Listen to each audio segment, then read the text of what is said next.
So the machine we have behind us is a 1908 Dolbeer steam logging machine, and its purpose was to pull logs through the forest so that they would eventually be transported to the sawmill.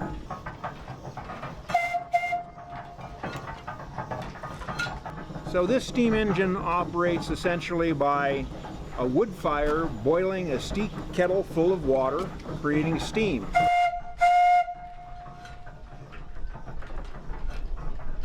It carries a variety of whistles on it, but back in the day really it only had one whistle for purposes of communication within the forest. If there was a need for communication over the side of a hill, they would have what's called a whistle punk, a small boy that had a wire that was attached to the whistle, and he would watch the logging operation below and then pull the whistle at the right time so that the steam engineer could engage the machinery and pull the log up from an area where the engineer couldn't exactly see it.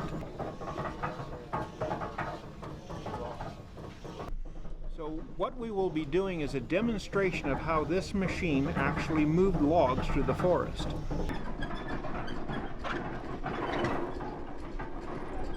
Essentially, the loggers would drop the trees, and this machine would roll the logs into two-pole chutes, which is basically a road through the woods.